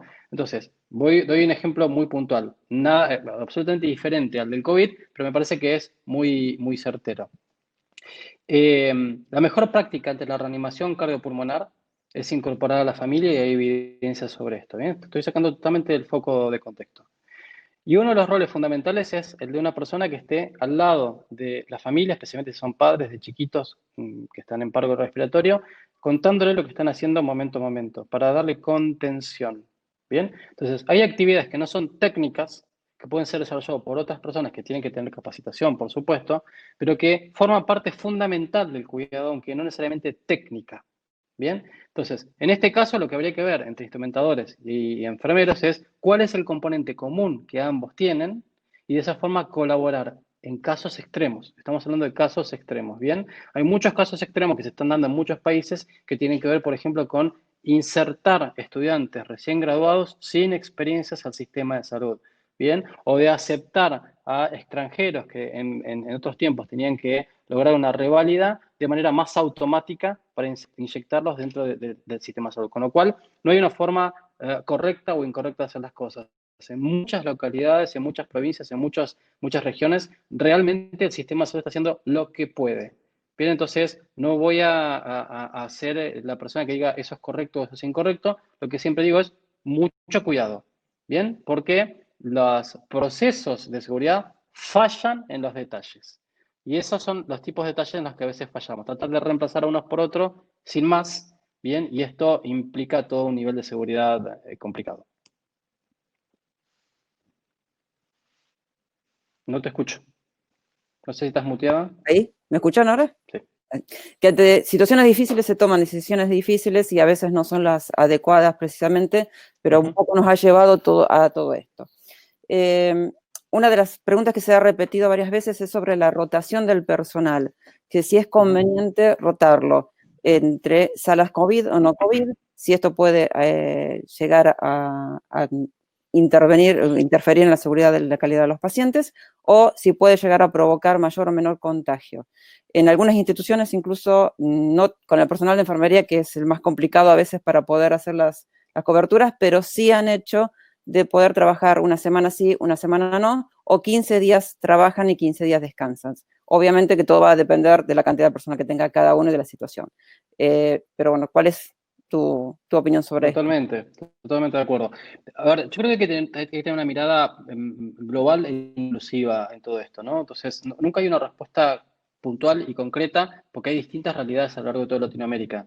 En nuestro país, por ejemplo, en Argentina, tenemos tantas diferencias como provincias e incluso localidades que son pequeñas particiones dentro de las regiones en Argentina. Entonces, hay realidades como la de Capital Federal, la del centro del país, para los que no son de aquí, donde un profesional de cualquier disciplina puede trabajar, puede elaborar en un instituto o en un hospital como en otro en cuestión de minutos. O sea, sale de una institución y se cruza la calle o toma un transporte público y en 10 minutos está en el otro lado.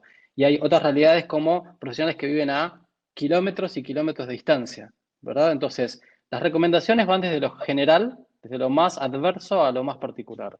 La recomendación más adversa es coorticen los equipos de tal forma que tengan la metodología de trabajo de las mineras o de las centrales hidroeléctricas y demás que están como a muchísimos kilómetros de distancia y tienen que prácticamente dormir en el ámbito o en el contexto de esas industrias. Entonces, cortícenlos, hagan que trabajen 15 días y 15 días, o una semana y una semana. Esta recomendación inicial tuvo que ver por parte de los gobiernos básicamente con entender que costaba, que era muy difícil que los equipos llegasen a tiempo yéndose todos los días a descansar. Entonces, la recomendación fue déjenlos allí trabajando de tal manera de que podamos ir cambiándolos por las distancias. El segundo nivel de recomendación que tiene que ver con eso tiene que ver con el cansancio. Bien, y ahí es donde Silvia acierta en lo que ella está proponiendo y es así. Bien, el tercer nivel de recomendación es con el tema de los contagios. Lo que dicen es, cámbienlos porque si se contagia uno, se contagia todo el equipo y entonces tenemos un plan B. Eso es relativo.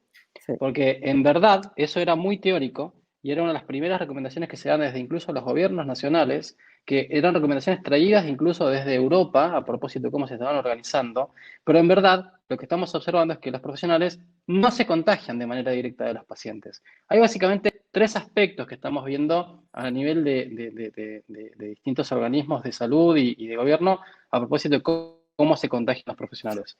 Primero es por relajamiento. Bien, entonces, no tienen pacientes COVID o el área no es un área de circulación, entonces se relajan en los cuidados personales. ¿Bien? Entonces, ha ocurrido que hay instituciones donde incluso después de un triage definen que cierto flujo de pacientes no es COVID, entre comillas, porque no tiene fiebre o no tuvo síntomas los últimos 2 días, entonces van con un flujo de atención donde esos profesionales ni siquiera usan un cubrebocas. Cuando descubren que el paciente era COVID, quedan infectados varios en un camino. ¿Bien? Entonces, ese es un primer nivel de contagio que hemos detectado. El segundo nivel tiene que ver con exposición social. Los profesionales y los trabajadores se contagian fuera de las instituciones. ¿De acuerdo? En reuniones sociales y demás. El tercer nivel tiene que ver con cansancio, con el agotamiento, de tal forma que llega un punto en que uno automatiza tanto las cosas que termina tocándose, se saca las cosas y las deja donde no debe, ingresa y hace actos inseguros básicamente por agotamiento. En virtud de lo que dije, no hay una recomendación certera acerca de qué es más seguro, porque uno puede decir, cortizo los equipos y hago que vayan una semana y una semana. Esto evita que se cansen, sí, pero también evita que bajen los niveles de automatización. Bien, también está visto que si uno siempre realiza una misma práctica, pueden pasar dos cosas, que baje los niveles de alerta porque lo automatiza, pero también que aumente los niveles de seguridad porque siempre hace lo mismo, ¿de acuerdo? Con lo cual no tenemos suficiente evidencia hoy para decir A o B es mejor. Lo que hoy es importante es entender cuál es tu contexto y en base a ese contexto diseñar las estrategias que son más acordes. Porque finalmente, con esta reflexión, como dice Silvia, hay realidades, como por ejemplo el pluriempleo, Sí. que no permite que hagamos esta coordización. ¿De acuerdo? Sí, es muy difícil realmente a veces la situación nuestra, sobre todo a diferencia de los profesionales, más con la enfermería, con los horarios y el tipo de rotación que tiene, y la realidad que también lo que vos decís, uno tampoco puede asegurar dónde es que esa persona se pudo haber contagiado.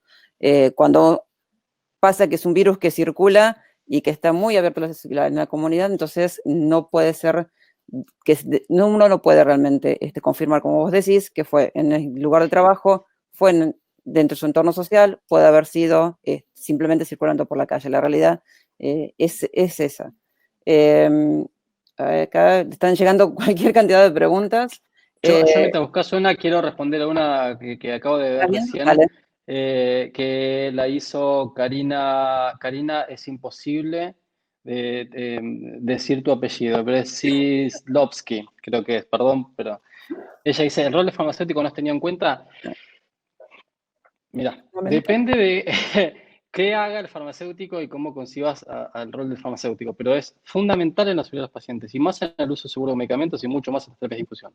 Bien, pero en condiciones normales, el gold estándar de la seguridad del paciente en términos de terapias de infusión segura y uso seguro de medicamentos y demás, es que haya una validación farmacéutica de todas las prescripciones. Bien, de hecho, yo suelo decir algo bastante disruptivo. Lo óptimo es que el farmacéutico coprescriba con el médico. Y de esto hay suficiente evidencia. Farmacéuticos clínicos que están al lado del médico diciéndole, doctor, esa dosis es subóptima, esa dosis no es terapéutica, el límite es peligroso, interactúa con, evita el 80% de los errores de prescripción. Entonces es fundamental. Si además el farmacéutico hoy tiene a cargo las áreas de gestión y de compra de stock, ni te digo el rol protagónico que tiene que tener en este momento. Totalmente. Suele ser olvidado, lamentablemente, pero la realidad que, obvio, es sumamente importante. Una pregunta es, desde el punto de vista de la seguridad, ¿cuál es tu opinión de esto de sacar las bombas de infusión fuera de la sala? Es una pregunta muy amplia.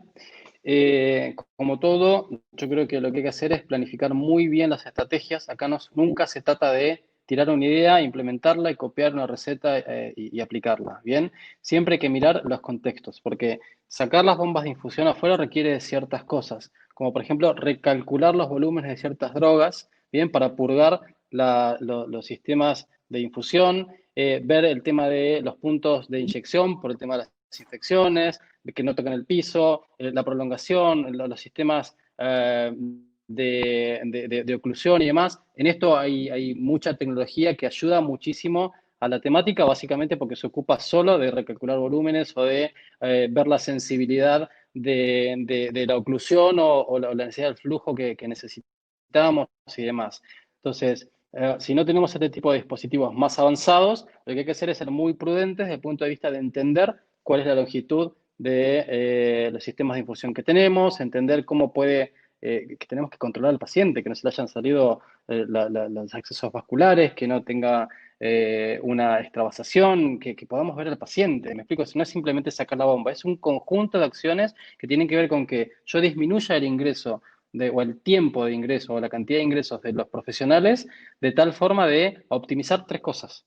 La seguridad para el personal, para no entrar y salir y estar expuesto todo el tiempo, el uso de elementos de protección personal y el tiempo que utiliza para ingresar a hacer una cuestión tan simple, entre comillas, como reprogramar la bomba o cambiar los sachets.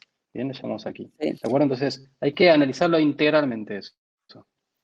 También, o sea, el tener en cuenta lo que es la manipulación de las bombas al estarlas dentro de, depende cómo sea el sector, sectorizado, pero si lo tenemos en el medio del pasillo, quienes pasan y transitan y realmente como, o sea, es un contexto bastante amplio, creo que no es fácil de implementar. Totalmente, totalmente. Es interesante lo que dijiste. En el ejemplo que mostré, las bombas estaban fijas.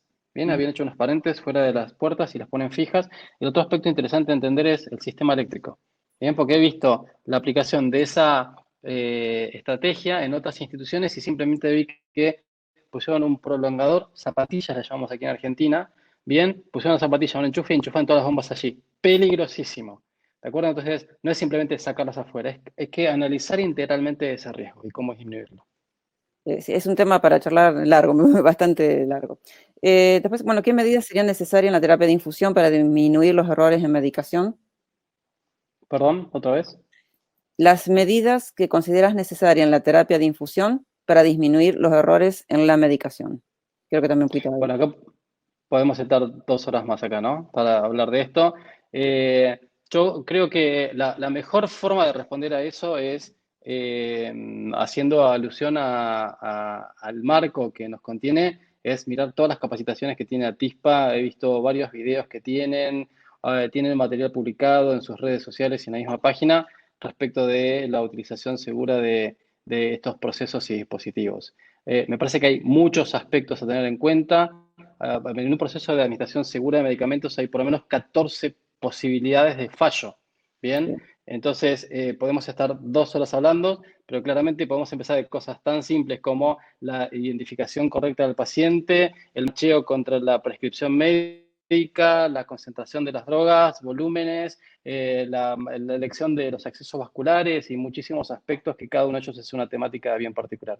Silvia, si quieres aportar algo de esto, pero me parece que es un tema suficientemente amplio como para hacer Sí, otro sí. webinar. Es largo para hablar y, bueno, vamos a tratar de dar un poquito a todo el resto de las preguntas que estoy mirando y no doy abasto porque siguen entrando. Bueno, una de las cosas que hablamos de la rotación y que hablamos de, un poquito ya lo mencionaste, pero sí es factible que apoyen alumnos de enfermería o de medicina. Algo lo de enfermería o de medicina. Algo lo habías comentado. Me lo repetís porque me quedé leyendo una pregunta. Perdón. Así no vale. Es factible que apoyen alumnos de enfermería o de medicina. Sí, sí, claramente. De hecho, eso está ocurriendo en algunos países. Pero otra vez, entendamos que son profesionales, ¿bien? O sea, hay como dos niveles, los alumnos y los graduados que no tienen experiencia, ¿de acuerdo? Lo que está ocurriendo en general es que en los ministerios de salud de las naciones, de los países, no están dejando que trabajen, salvo que sea sumamente necesario, los alumnos, ¿bien? Por un montón de riesgos que esto tiene. En algunos países está empezando a ocurrir, pero porque se ha visto desbordado el sistema. Pero en general, siempre como la secuencia es cuadros de reemplazo, jubilados, bien, o retirados, y recién graduados y los alumnos, ¿de acuerdo? Sí es importante entender que sean alumnos o recién graduados no tienen experiencia. Entonces, es exponerlos a ellos ante el riesgo de contagio y es exponer a los pacientes y a los otros profesionales ante la ocurrencia de errores o de daños asociados al cuidado de la salud. Con lo cual, ¿estoy diciendo que no tienen que ingresar? No, lo que estoy diciendo es que hay que blindarlos. Bien, lo que no puede ocurrir es que ingresen profesionales sin experiencia y que simplemente les digamos, estos son tus pacientes, los tienes a cargo, porque vamos a tener graves problemas. Entonces, necesitamos blindarlos. Muy bien. Adriana Armendáriz nos pregunta, ¿cómo ves el liderazgo de enfermería en Argentina? ¿Se encuentra a la altura de las situaciones actuales? Y por tu experiencia internacional, ¿las habilidades blandas tan necesarias para la mejora están siendo cultivadas en Argentina? Qué buena pregunta, Adriana. Una amiga, Es una literalmente amiga. una amiga, literalmente una amiga, pero en este caso me tiró así como un centro interesante. A ver, no quiero ser muy disciplinar y hacer solo el lobby de enfermería, pero a mí me toca en este momento colaborar en el Ministerio de Salud como asesor de la Subsecretaría de Calidad y dentro de eso hay un proyecto muy particular que es la Dirección de Enfermería. Hay Sí, por primera vez una Dirección de Enfermería en el Ministerio, jamás existió. Bien, entonces, por primera vez en la historia en este país hay una directora de enfermería a un gran nivel nación. desafío. Entendiendo lo que implica esto, ¿no? En un país federal, donde el Ministerio de Salud no tiene poder de policía, a menos que sea otorgado de manera concreta, las provincias son autárquicas, hay direcciones provinciales y en verdad la interacción con el sistema privado y el seguro social es limitada. ¿De acuerdo? Sin embargo, el trabajo que conozco que está haciendo María Marquicio, que es la directora de enfermería del país, es muy interesante y muy desafiante porque está convocando a todos los actores relevantes de esta disciplina. Sé que tiene reuniones permanentes con la Federación Argentina de Enfermería, con AGUERA, con las asociaciones sindicales, con AECAF, todo lo que es formación, o sea, están armando un plan estratégico para varios años respecto de la formación y el crecimiento de la disciplina en el país, que incluso incluye aspectos relacionados con estímulo para el trabajo y promoción, o sea, muchas cosas muy interesantes. En términos de las habilidades blandas, yo creo que todos estamos aprendiendo, es un momento de empezar a interactuar, todos estamos aprendiendo de todos, bien, por primera vez se está interactuando mucho con los equipos de salud mental y eso es fundamental. Ahí había una pregunta que no lo recuerdo bien, ahora se me fue, pero decía algo sobre esto de cómo compatibilizarlo, de entrar menos a las habitaciones y la salud mental Sí, de los pacientes. sí. Es fundamental, Cuando es estamos hablando ahora fundamental. sobre el cuidado humanizado y nos encontramos con esto. Totalmente, totalmente. Es fundamental. Todos nos asombramos cuando vemos imágenes de España donde los profesionales sacan todos cubiertos a los pacientes post-COVID o recuperados a ver el mar, o sea, cosas realmente impactantes que parecen de la NASA y son simples, ¿no? Eh, Creo firmemente que tenemos que tener protocolos como estamos empezando a tener en muchos países de una muerte humanizada, permítame este término que es violento, pero es real, bien, donde no fallezcan solos, donde puedan tener un último adiós, donde puedan tener alguna visita controlada y demás, por un lado. Por el otro, hay muchas estrategias que se están aplicando con la tecnología. Bien, hay muchas instituciones que el enfermero, el médico, el kinesiólogo le ponen sus celulares en una videoconferencia con los familiares del paciente para que lo vean y charlen con ellos, o le acercan una tablet, o acercan algún dispositivo para que el paciente pueda interactuar. Finalmente, me consta que hay muchos equipos de salud mental que incluso desde los office de enfermería o los office médicos llaman por teléfono al paciente, hacen una videoconferencia interna y tienen sesiones de terapia con ellos de tal forma de colaborar, ¿no? Entonces, hay mucho que se está haciendo, pero hay mucho por aprender. Imagínense que estamos atendiendo pacientes aislados en los que no queremos entrar a las habitaciones o la meta de oro es tratar de no ingresar tanto. ¿Me explico? Entonces, hay muchas dimensiones y muchas estrategias cómo se lleva adelante esto. En el mismo país hay distintas formas de tratar a estos pacientes. Aquí en Buenos Aires hay sectores que tienen a personas aisladas solas en los hoteles, donde simplemente les acercan la comida a la puerta y se van. Bien, porque están asintomáticos, ahora ya cambiamos un poco el criterio, pero durante semanas estuvieron así, haciendo nada, encerrados solos, bien. Otros que no tenían nada y estaban internados en los hospitales, y otros que estaban graves en las terapias intensivas, ¿de acuerdo? Entonces hay muchas realidades para poder Sí. seguir aprendiendo de esto. Cambiamos un poquitito del punto. Es implementar la trazabilidad contribuiría a disminuir los efectos adversos. Mundo de trazabilidad gigante, Mm, ¿no? Pero si estamos hablando de muestras, de medicamentos, de por ejemplo, de algunos recursos, por ejemplo, biopsias, traslado de paciente y demás, es claramente no solamente un beneficio, sino que es sumamente necesario. Trazar de punta a punta un proceso asegura la bajada de la variabilidad y disminuye sensiblemente la cantidad de errores. Imaginen 2 o 3 casos. Una biopsia sacada de un paciente. Si tenemos un sistema tecnológico que nos permita traquear y cada uno de los puntos en los que pasa la muestra, desde que la identificamos, la almacenamos, llega a anatomía patológica, se transforma en el taco y después se devuelve como resultado, eso asegura que se disminuya sensiblemente el error en la identificación del paciente y la entrega de resultados equivocados.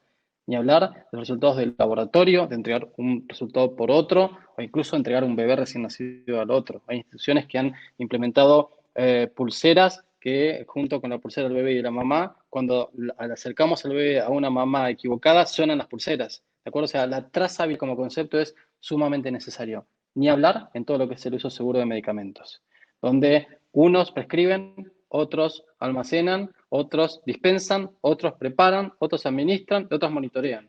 ¿De acuerdo? O sea, la trazabilidad es sumamente fundamental y la tecnología en eso tiene muchísimos beneficios. Por supuesto que no es alcanzable a todo el mundo, pero es hacia donde deberíamos ir despacito. Con esto que hiciste te engancho justo con otra pregunta, que es, ¿qué opinás vos de que la medicación se prepare en farmacia y la administre el enfermero? Qué buena pregunta. Está Qué relacionada con... complicada. Vos me diste el pie. Qué buena pregunta. Qué complicada de responder. Yo siempre fui, en lo personal, un detractor de que alguien administre algo que no preparó. Todos nos criamos. Básicamente por esto de que no estoy seguro qué preparó el otro y yo lo estoy administrando. Sin embargo, los procesos bien robustos y bien establecidos de mezclas centralizadas o de preparaciones centralizadas bajo flujo laminar o por farmacéuticos preparados y demás, y con un proceso muy robusto de trazabilidad, aumentan los niveles de seguridad, básicamente porque el que prepara siempre prepara y automatiza con procesos y procedimientos de la misma forma, y hay niveles de control muy robustos, y porque el sistema de dispensación está blindado y el de administración no falla, porque el que está administrando además hace 500 otras cosas. ¿De acuerdo? Entonces está más distraído que este. Entonces, si está bien implementado el sistema entero, es más seguro. El problema es cuando uno prepara corriendo, lo deja en la mesada de la oficina de enfermería y el otro viene corriendo, lo toma y lo administra. Eso es peligrosísimo. Sí, son dos cosas totalmente diferentes, es cierto. Otra pregunta, Verónica Cortés se pregunta si el desinterés no sería un factor de barrera. ¿Barrera para implementar el cambio? Supongo que estaba referido a eso. Yo creo que hay mucho. Creo que eso amerita otro seminario y otro tipo de profesionales, psicólogos, antropólogos y demás que puedan responder a otro tipo de cosas. Eh, te lo respondo así. Me invitaron a disertar hace un ratito en un congreso con un tema que es muy particular y que es un desafío, y que se titula Los egos y las jerarquías en el impacto de la seguridad del paciente. Bien, yo le agregaría el desánimo, la desatención, la apatía y la falta de interés. O sea, son todos componentes que claramente impactan negativamente. Después discutimos por qué. Bien, después discutimos por qué una persona tiene desinterés, está apática, está deprimida o hace ejercicio de su ego, de su jerarquía y cómo impacta negativamente. Pero claramente este tipo de cosas tienen un impacto negativo sobre la seguridad. Una pregunta es, ¿qué sustituye el uso de bombas de infusión?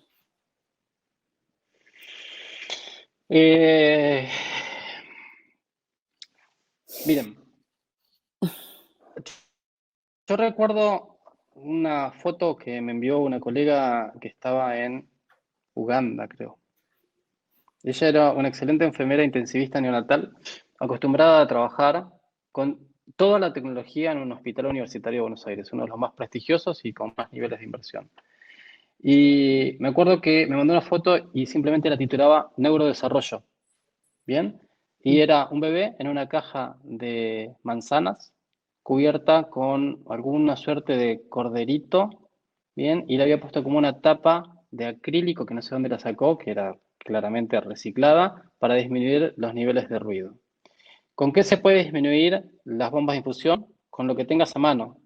Claramente, cuanto más tecnología tengas en este tipo de cosas, menor es la cantidad de despilfarro de tiempo que utilices y menor es la cantidad de errores que puedas cometer. Bien, yo he visto infundir inotrópicos con, ya no me acuerdo cómo se llaman, las bolsitas esas que tenían un regulador manual, que tenían como una suerte de microgotero. El microteléfono tiene los sistemas de diafol. Eso. Bien, entonces he visto pasar inotrópicos, a chapita le llamamos en Argentina, o con eso Dialaflow, que es como una ruedita que más o menos decía tantos mililitros por hora. ¿De acuerdo? Entonces, ¿con qué sustituirlo? Con lo que tengas a mano. Claramente vas a tener resultados diferentes.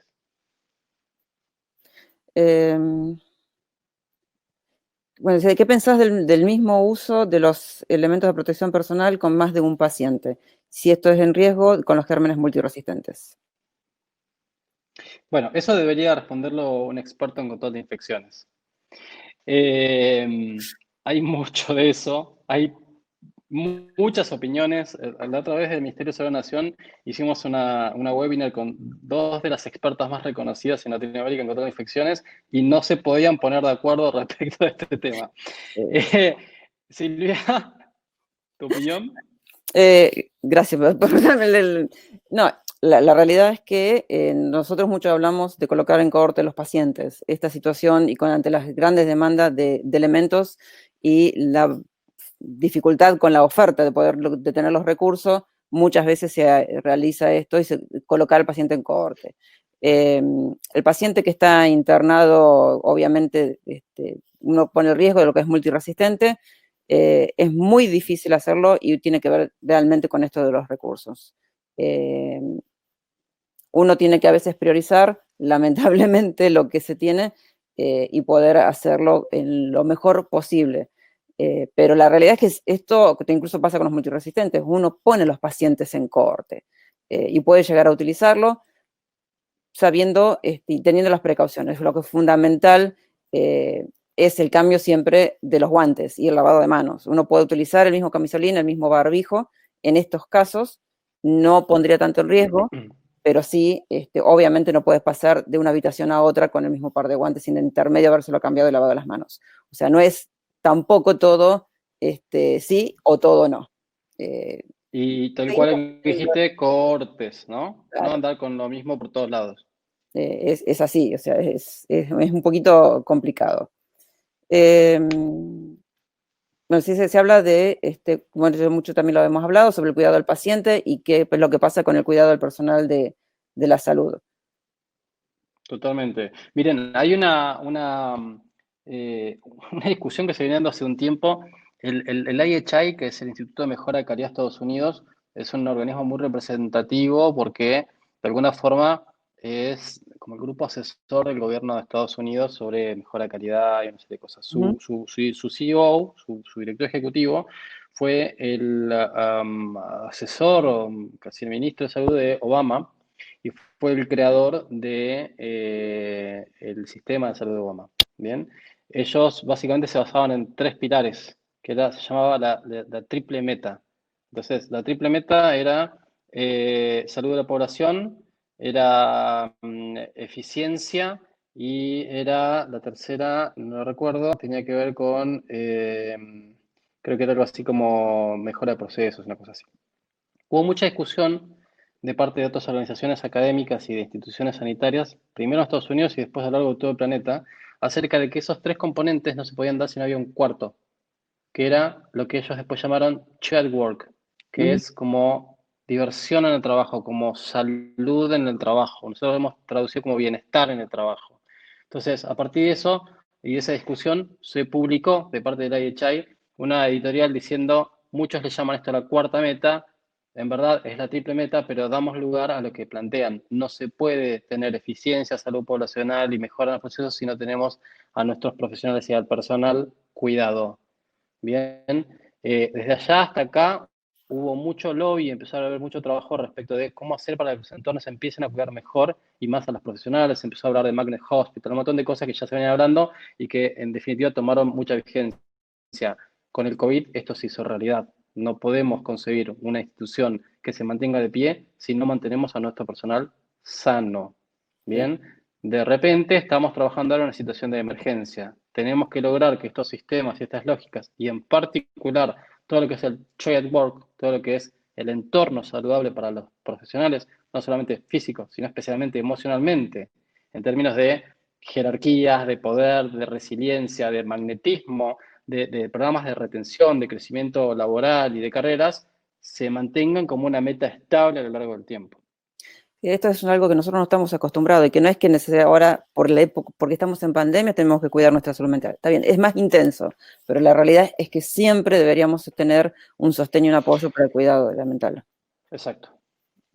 Esta yo no la entiendo muy bien. Dice, ¿cuestiones ideológicas han influenciado demasiado en la vida de los establecimientos de salud? La respuesta rápida es sí. Creo entender la pregunta. La respuesta rápida es sí. Y en varios sentidos. En aspectos políticos, donde en Argentina hay algo que le llamamos la brecha. Esa brecha existe en algunas instituciones sanitarias y las opiniones brindadas por unos no eran tomadas en cuenta por otros simplemente por un tema de partidismos, en el menor de los casos, por lo menos en lo que me ha tocado ver a mí. Pero sí con mucha más fuerza desde el punto de vista de la ideología y la idiosincrasia de la organización. Aquellas organizaciones pequeñas, que en general en Argentina tenemos unas 3.500 instituciones con internación, en la gran mayoría son instituciones pequeñas, en las provincias, en el país, para los que no son de aquí, sepan que muchas de esas organizaciones pertenecen a una familia o son de un grupo de socios, ¿de acuerdo? Entonces se constituyen como islas muy pequeñas donde los modelos de gestión son muy particulares. Cada una tiene un modelo de gestión distinta. En esas organizaciones, en general, suele haber mucho énfasis puesto en la cabeza o en la representación simbólica del poder de 2 o 3 personas. Eso es terriblemente peligroso. ¿Bien? ¿Por qué? Porque esas organizaciones tienen tanto nivel de trabajo hecho sobre esas jerarquías o ese poder simbólico que muchas personas, por temor a perder el trabajo o porque ese es el modelo que utilizan culturalmente, simplemente se callan y adhieren a lo que se plantea. Y muchas veces esas organizaciones, y me ha tocado verlo en primera persona, deciden estrategias en contra del COVID o a favor de la seguridad de los trabajadores basadas en 3 o 4 personas. Y cuando esas 3 o 4 personas se equivocan o no tienen la visión entera, falla toda la organización y se contagian masivamente. Entonces es muy peligroso poner en cabeza de 2 o 3 personas, y más si tiene un poder simbólico tan fuerte, la toma de decisiones centralizadas. Necesitamos gestionarlas adecuadamente, pero en este tipo de contextos, en todos, pero en este tipo de contextos, con mucha más razón, necesitamos socializar la toma de decisiones y el aporte de ideas innovadoras. Esto tiene que ver, Lorena Brancamote, si fue tan positiva la pandemia, ¿por qué cuesta la integración y el trabajo multidisciplinario? Que es fundamental en esto, ¿no? Bueno, es muy interesante el aporte. Me alegro que hayas percibido que la presentación fue sesgada hacia lo positivo. Hubo una frase que dije al inicio de todo que es, estamos aprendiendo. Bien, lo que nos está dejando es el aprendizaje de. Claramente esta es una situación particular, artificial, y que es mi deseo personal y el de muchos que hacemos gestión, que estos aprendizajes se mantengan a lo largo del tiempo. Claramente, 30 años, 25, 50, 170 años de historia, como pasa en muchas organizaciones de Latinoamérica, no se cambian en 4 meses de emergencia, ¿de acuerdo? Lo que sí está haciendo es rompiendo esas estructuras tan fuertes y tan firmes que existían. Vamos a tardar 2 o 3 años para poder, de alguna manera, acondicionar o lograr que se estabilicen esos cambios que hoy se están empezando a dar.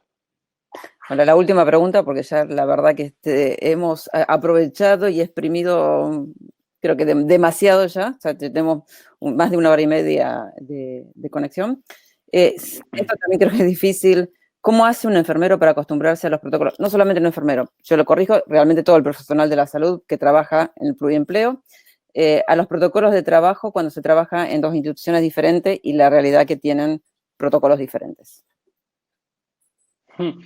Te lo respondo de una manera rápida y una un poquito más complicada. La manera rápida es como lo venían haciendo todos hasta ahora. Si vos trabajás en 2 lugares, podrás decirme si trabajás de la misma forma en los 2 lugares, o si en verdad cada lugar te condiciona. Hay un conjunto de prácticas y de valores que no los mantiene todo el tiempo, pero hay otro grupo de esas condiciones de trabajo que básicamente se ven influenciadas por tu entorno de atención o por la cantidad de trabajo que tenés o por la desidia o por lo que fuere. ¿De acuerdo? Entonces, así como médicos, enfermeros, bioquímicos, farmacéuticos y demás adoptan su forma de trabajar, lamentablemente, en una institución u otra, lo estamos viendo con cosas tan simples como hacer un checklist o no hacerlo. Hay cientos de cirujanos que dicen, yo allá hago el checklist, acá no lo hago porque no me lo exigen. O intento hacerlo acá y me dicen tantas cosas que mejor me callo. ¿Me explico? Entonces, esa era una cuestión que se venía dando. Entonces, ¿cómo se adaptan? De la misma forma que siempre. ¿Cómo deberían adaptarse? Y la verdad es que tendríamos que tender a estandarizar los procesos a lo largo de todas las organizaciones. Lo cierto es que cada institución tiene su propia realidad. Entonces, ahí hay un punto más profundo dentro de lo que estás preguntando, que es cómo lograr que las personas que trabajan en las instituciones sanitarias, no importa si son 1, 5 o 10, internalicen las prácticas de tal forma de disminuir la posibilidad de que fallen. Y eso es con entrenamiento, entrenamiento, entrenamiento y entrenamiento. Y control, y entrenamiento, y control, y corrección. Bien, en las industrias ultra seguras, a mí, como director de la Diplomatura en Seguridad del Paciente de la Universidad Austral, he tenido el grato, la grata satisfacción de ir con todos los participantes de la diplomatura todos los años, este año no pudimos, a la central nuclear de Atucha. Bien, básicamente para entender por qué ellos tienen una posibilidad de 1 a 100 millones y nosotros 1 a 1000 de dañar a la gente. ¿Y qué hacen ellos para hacerlos diferentes? Porque en definitiva son ingenieros, pero son seres humanos. Entonces nos enseñan muchas cosas. Y entre ellas es la reiteración y el control, ¿no? Todos los días llegan los ingenieros nucleares y dicen, ok, ¿qué tenemos que hacer hoy? Esto, esto. ¿Qué pasa si? Esto, esto. ¿Qué ocurre si? Esto, esto. Bien, va por los pasillos de Atucha y ves cartel y dice, permita el control, haga tal cosa, use el control cruzado, permita que el otro, ¿de acuerdo? Cuando están por hacer algo dice, voy a hacer tal cosa, estás haciendo tal cosa, ¿de acuerdo? ¿Cuántos de ustedes han, en los últimos años pre-COVID, decir, voy a programar esta bomba de infusión de tal forma de que administre insulina a tantos mililitros horas con un volumen total de... Y haya otro al lado que diga, entonces, estás programando la bomba de infusión con insulina a tantos mililitros hora, ¿cuántos lo hicieron? Y sin embargo son cosas básicas que hacen en las industrias ultraseguras. ¿Cómo se logra la adaptación? Con entrenamiento, control y controles cruzados.